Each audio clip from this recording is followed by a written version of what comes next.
me gustaría tocar el nombramiento y los deberes de los dirigentes de las iglesias.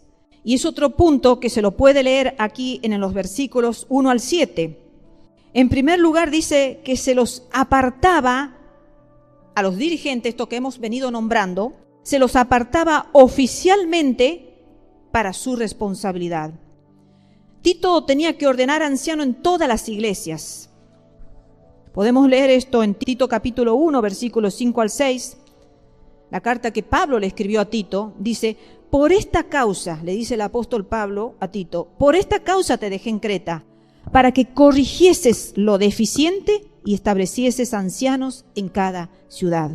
Así como yo te mandé, el que fuere irreprensible, marido de una sola mujer, y tenga hijos creyentes, que no estén acusados de disolución ni de rebeldía. La primera parte, que es la que vamos a tocar ahora, dice que el apóstol Pablo lo dejó justamente en Creta. ¿Para qué?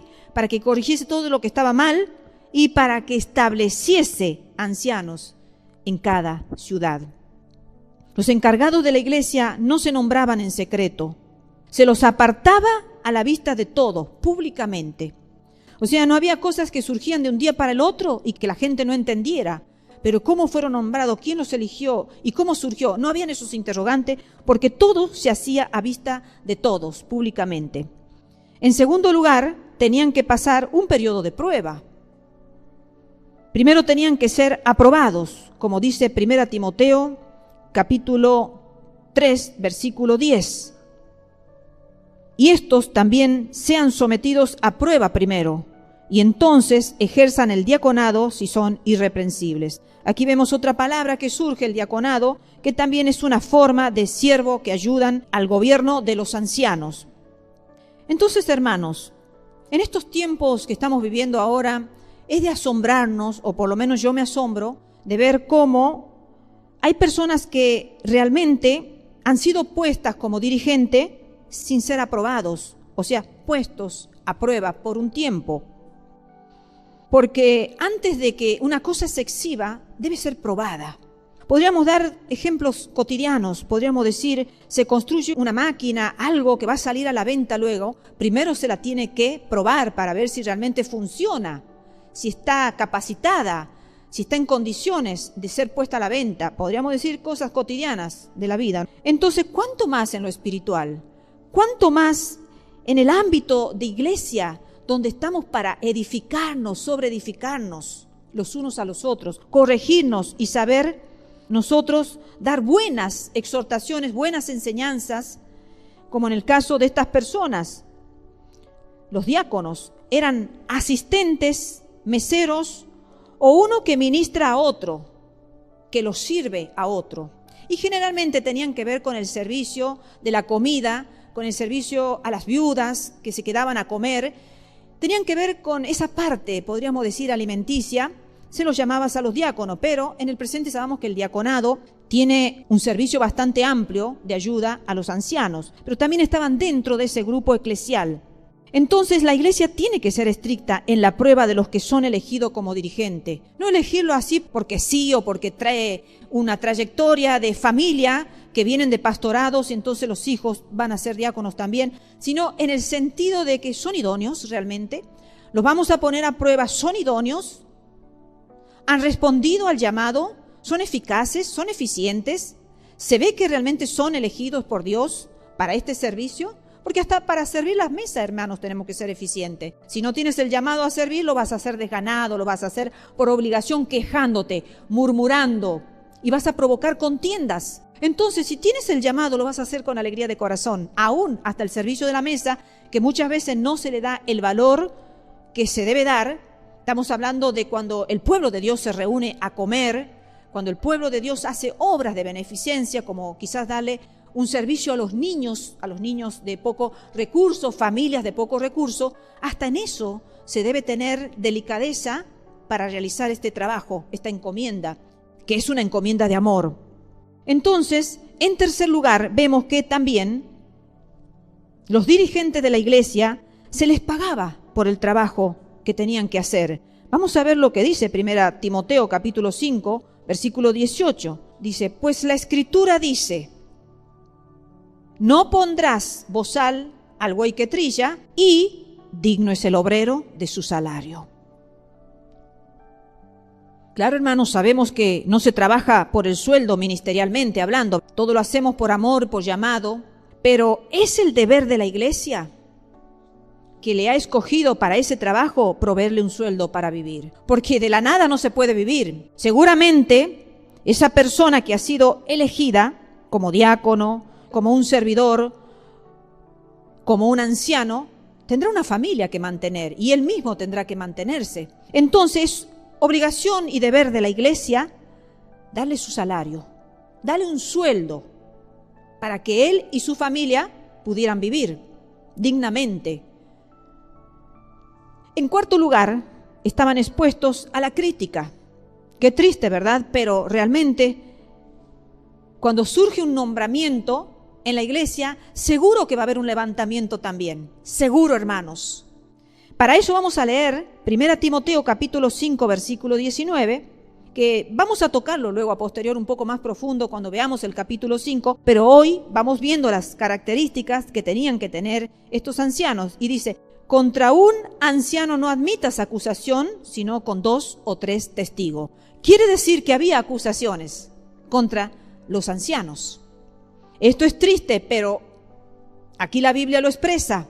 No es de los tiempos modernos, no es de los tiempos finales, de estos tiempos que estamos viviendo como iglesia, sino viene de todos los tiempos. Aquí ya vemos cómo el apóstol estaba diciendo que contra un anciano, Timoteo, no admitas acusación, sino aquellos que vinieran con 2 o 3 testigos. Entonces, esas eran las características. También estaban expuestos a las críticas. Y en la iglesia primitiva, los encargados tenían una doble función. Eran, por un lado, dirigentes de la iglesia, pero también servidores de la iglesia. ¿Escuchamos bien? Porque a veces pensamos que el ser dirigente nos exime de servicio. Pero sin embargo, los dirigentes estos también eran servidores de la iglesia. Entonces tengamos en cuenta estas características de la iglesia primitiva para que en nuestros tiempos no haya separación de los servidores y de los dirigentes. Y tenían que dar cuenta de su administración. Todo cristiano es responsable ante Dios y ante la iglesia sobre lo que Dios le ha encargado, ya sea para presidir, que son, también he buscado otros sinónimos, que son los que gobiernan, los que dirigen, los que dominan. Debían dar cuenta no solamente ante Dios, sino también ante los hombres. El versículo 2 de 1 Timoteo capítulo 3 dice, pero es necesario que el obispo sea irreprensible, marido de una sola mujer, sobrio, prudente, decoroso, hospedador, apto para enseñar. Entonces tenían la obligación de presidir las iglesias, en ese entonces también llamadas asambleas cristianas, y de enseñar o de instruir a la congregación cristiana. Entonces, hermanos, tenían que tener muchas cualidades los dirigentes de las iglesias. Para poder enseñar y para poder instruir, ellos tenían que estar previamente preparados. Ellos tenían que estar previamente instruidos en los temas que iban a exponer. Y en sexto lugar, yéndonos al versículo 6, dice, no un neófito, no sea que envaneciéndose caiga en la condenación del diablo.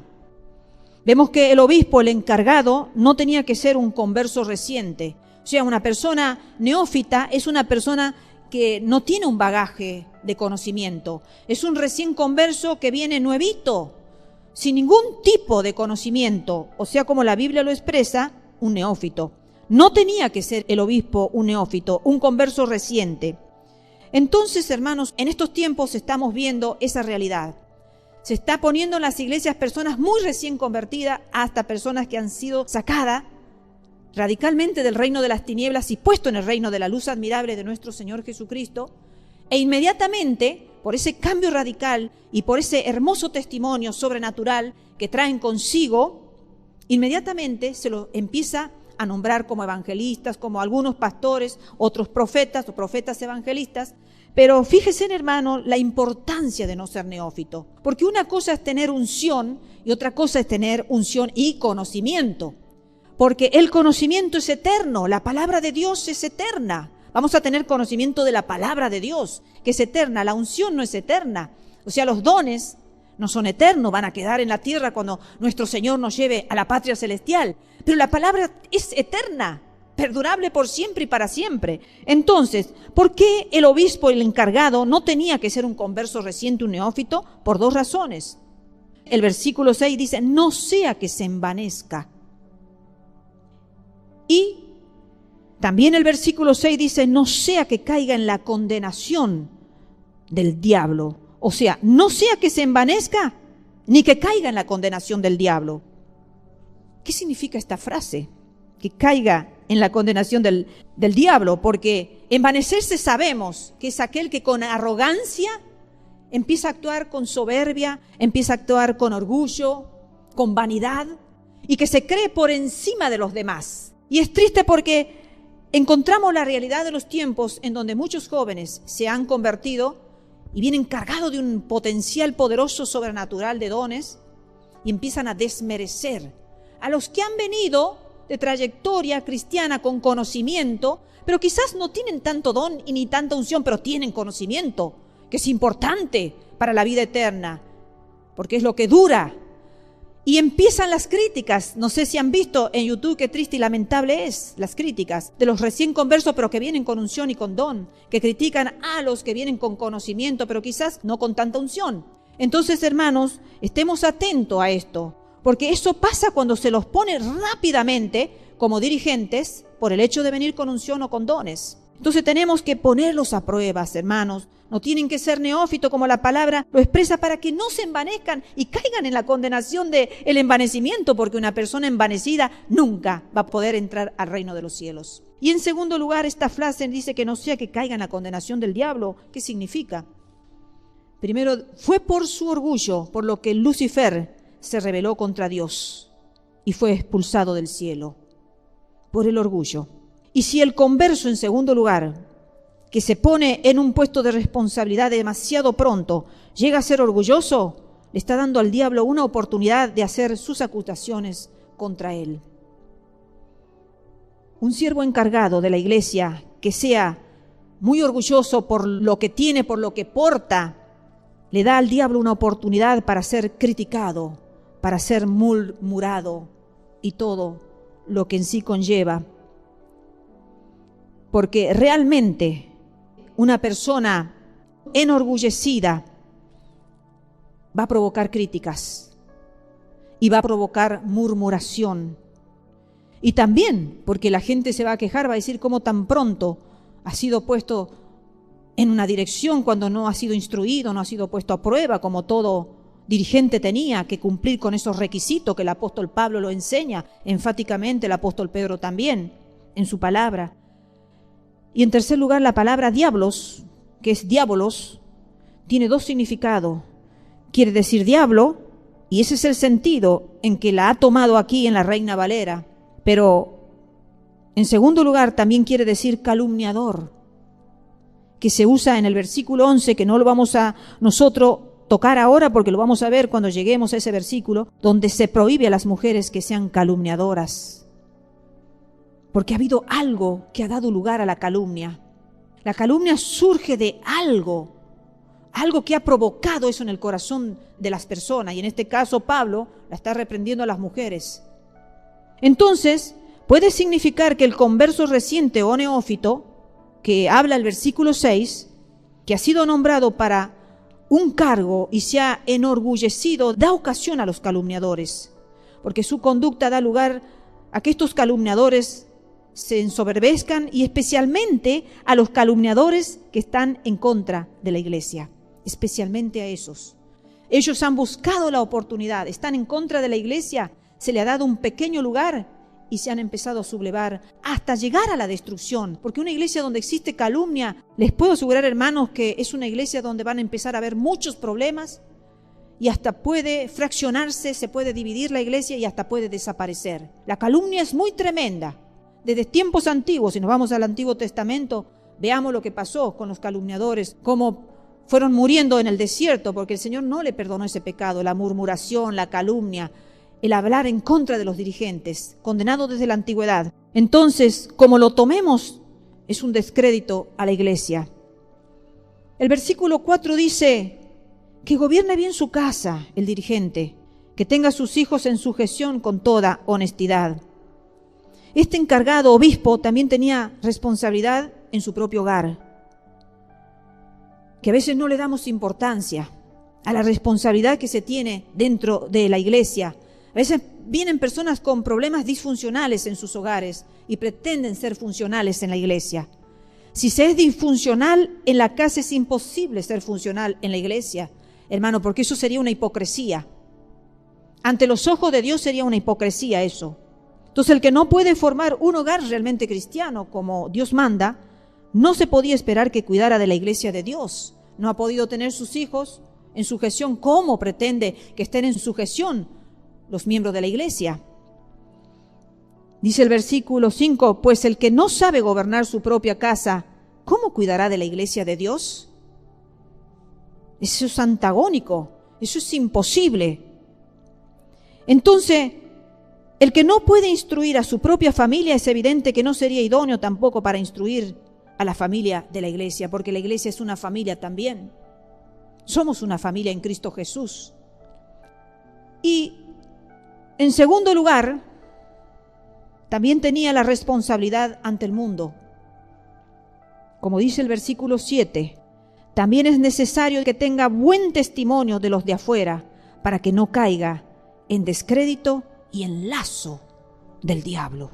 Miren las palabras que usa el apóstol.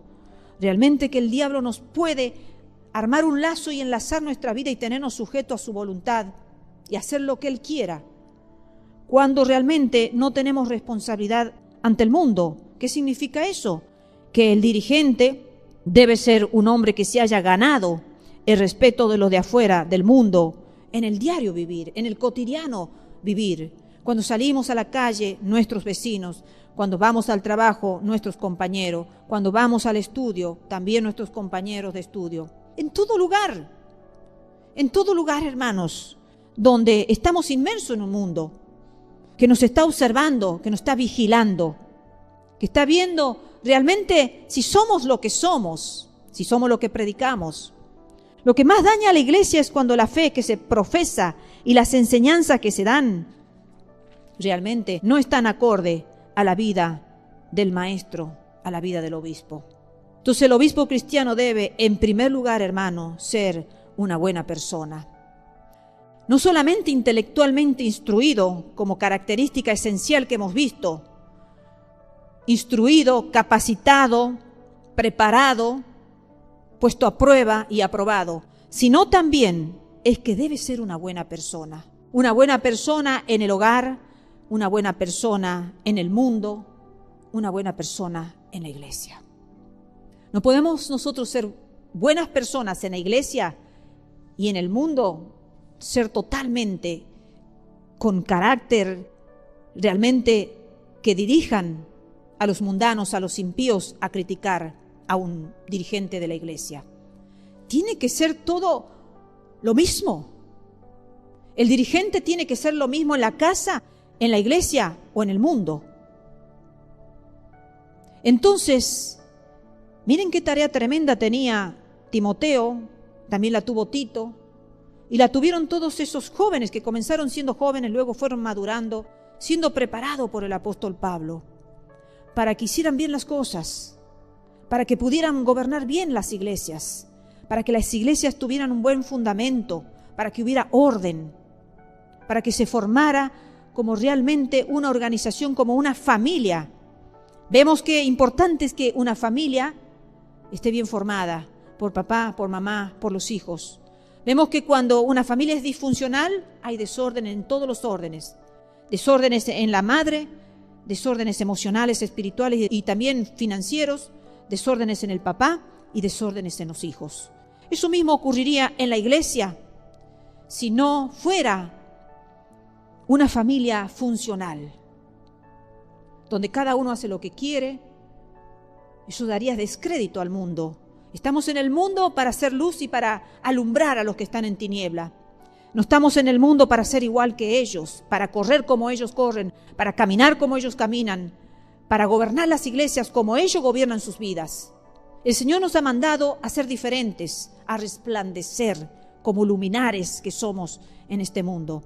Entonces Dios guía a las iglesias para que se formen con dirigentes en condición aprobada por la palabra de Dios. No por lo que el ser humano en sí venga portando en sí, sino que al ser puesto en prueba salga aprobado.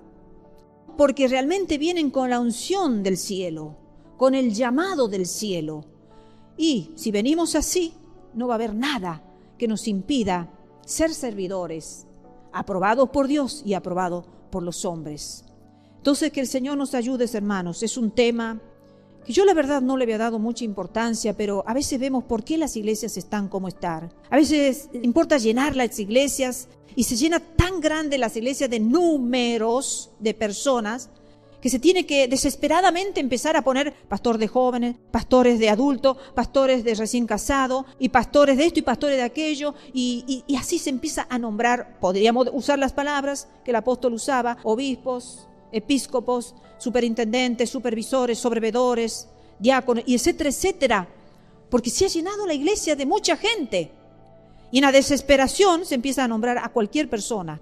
Entonces, que el Señor nos ayude, hermanos, a formar iglesias, que vayamos corriendo la buena carrera, pero con prudencia también, dándonos y tomándonos el tiempo para que todos los obreros sean aprobados por Dios y por los hombres en la tierra también, para que se aleje la calumnia, para que se alejen los lazos del diablo, de aquel que nos quiere desenlazar porque le hemos dado oportunidad. Porque una persona enorgullecida da oportunidad a Satanás para que nos destruya la vida, para que destruya una iglesia entera, para que destruya un hogar. Entonces, que el Señor nos ayude, hermano, para que de esta lectura que el apóstol Pablo le dio, todas estas recomendaciones que se la dio a Timoteo, también la podamos poner en práctica en nuestros hogares, en nuestras iglesias, en el barrio donde vivimos, seamos de buen testimonio. Y bueno, vamos a seguir nosotros hablando del carácter del obispo, del dirigente cristiano, cómo tiene que ser, ya que hemos hablado que tiene que ser una buena persona. En la próxima prédica vamos a hablar un poco de cómo tiene que ser el carácter de este obispo. Y hoy lo vamos a dejar aquí para que reflexionemos en estos pensamientos puntuales, reflexionemos como en el pasado son importantes en el presente también, y que el Señor nos ayude a poder nosotros tener la sabiduría de lo alto, como la tuvo que tener el apóstol Pablo, para recomendar, para poder dar ese sabio consejo, esa exhortación que le dio a sus discípulos, y nosotros no tengamos que vernos desilusionados a veces por el apresuramiento de poner a cualquiera o por el sentimentalismo, el sentimiento profundo de amar a una persona y querer ubicarla en un cargo, en una dirección que no le corresponde y que no va conforme a los diseños y a los planes de Dios. Que el Señor nos bendiga a todos, queridos hermanos.